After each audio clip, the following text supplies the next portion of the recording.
Hello, hello, hello. Welcome to another Foodie Friday here with 48 Blocks Fine Candy.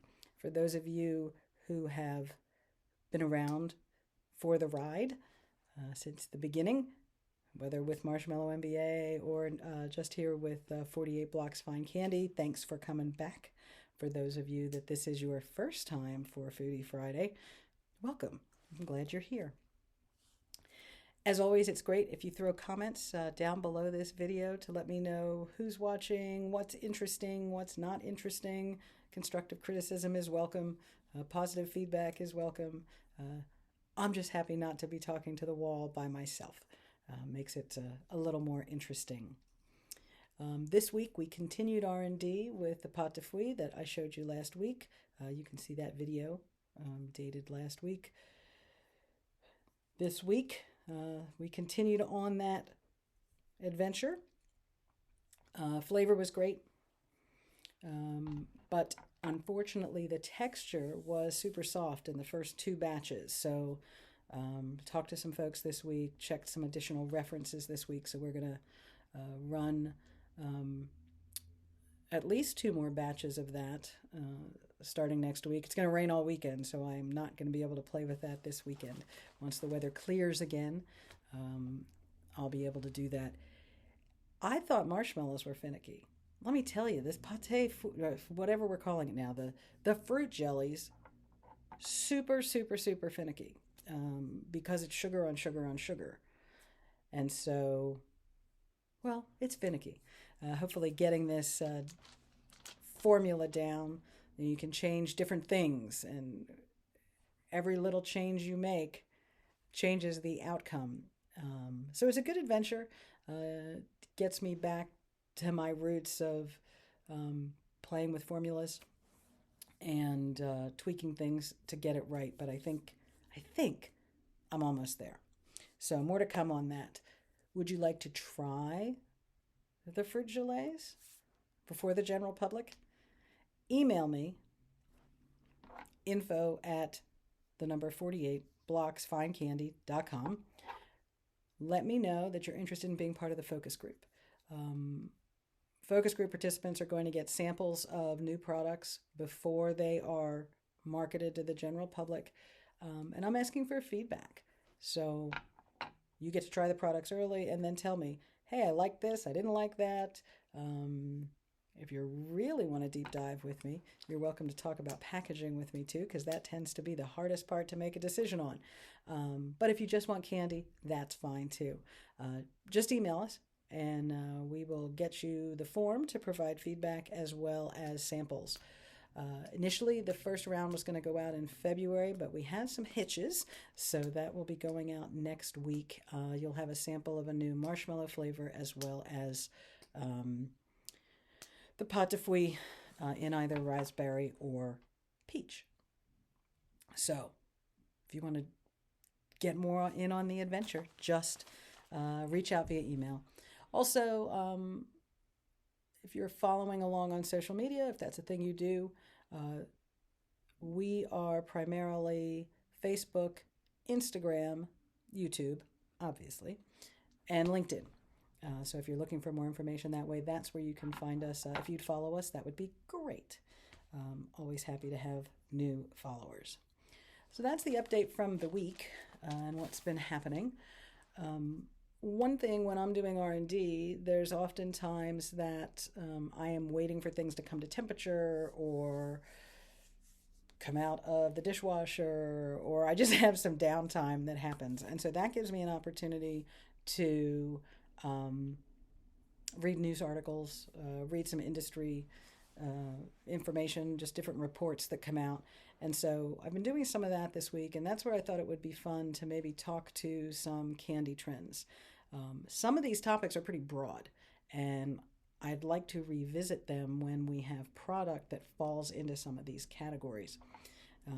So I thought this would be a good way to sort of tee up a theme and then come back to it over the next month or so. So I made some notes. No, not everything on here am I going to talk to line by line, but I do have some notes. If I were still a good consultant, I'd have a PowerPoint deck or a Google Sheets or a Google Slides. I'm not a great consultant anymore, and so I got notes. But if you're desperate for a PowerPoint deck, I'm happy to put one together when we do the deep dive into some of the trends specifically. So let's take a look at these. There's about 5 that I think really speak to being more overarching. So I tend to read content from Specialty Food Association. So if you've heard of the summer or winter fancy food shows, that's the Specialty Food Association. Retail Confectioners International provides great information, and so does the National Confectioners Association. So these come from a series, just different kind of going down the rabbit hole articles or from different publications. I tear the pages out and then read them while I'm standing in the kitchen. So let's look at these trends. The first one, nostalgia with a twist. So in 2023, nostalgic candies were a trend. And these are candies that remind you of your childhood or a point in your youth that you remember having specific candies and specific candy flavors. For 2024, nostalgia with a twist is not an attempt to recreate the candy itself, the original candy, but really, in my mind, is you take the candy that you know and love, say it's a peanut butter cup, for example, put it in a different form. So with Marshmallow MBA, we took a peanut butter cup, but we put it in marshmallow. We put the flavors of the peanut butter cup in marshmallow form. So different mouthfeel, different texture, but still the same chocolate peanut butter flavors that people remembered or still enjoy. It's not necessarily a remembrance. Nostalgia with a twist can be you're getting a flavor that you remember mixed with a new flavor. It can be in a different consumable. I think going from specifically a chocolate candy to like a chocolate covered candy to a candy that you're putting chocolate into, for example, is a good way to play with that. But we're playing with textures, I think, fits in there. People are also looking for healthier indulgences. So this will be candy that's not necessarily made just with white sugar and corn syrup, but is using honey to replace the corn syrup, which is something we've done with the Be Kind collection. It can be using fruit purees as the base of a candy. It can be an alternative sweetener. So again, going back to this idea of honey instead of corn syrup, but also sugars, alternative sugars, date sugar, beet sugar, excuse me, coconut sugar can be an alternative in there. That's one that it would be fun, I think, to talk to and show you examples of how products are different with different sugar in it, and that's something that we can dive into going forward if folks are interested in that. This next one made me laugh. Plant-based candy. Okay, did I or did I not just say candy is sugar? The majority ingredient in candy is sugar. Sugar comes from, wait for it, a plant. So if we're talking about plant-based candy, I'm like, well, most candy is plant-based. I know what they're saying. They're saying there's a trend moving away from gelatin to pectin or other natural thickeners. I have strong feelings on this one. I'm just going to stick with there's a reason people use gelatin and use pectin as opposed to some of these alternative thickeners. We can deep dive on that one too. At 48 blocks, we're using both gelatin and pectin. The pate de fouille, we're using pectin. Marshmallows, we're using gelatin. We can come back to that one too. Functional ingredients. This is a trend I am super, super, super on board with. Whether it's creating a lifestyle product, a lifestyle candy, or something like a nutraceutical. We can add herbs to candy. So, for example, one of our honey marshmallows, we infuse that with lavender. We do another one with honey and mint. We're also adding CBD to some of our marshmallows for different functionality. Supporting different lifestyles is something in the candy industry that is really, really big. So when we look at functional ingredients, whether they're for relaxation, whether they are for reduction of stress, reduction of anxiety. Personally, I think popping a candy in your mouth reduces stress to just start with, but there are functional ingredients that can be added, adaptogens, probiotics, different vitamins. We put electrolytes in one of our products, for example. So playing with functional ingredients actually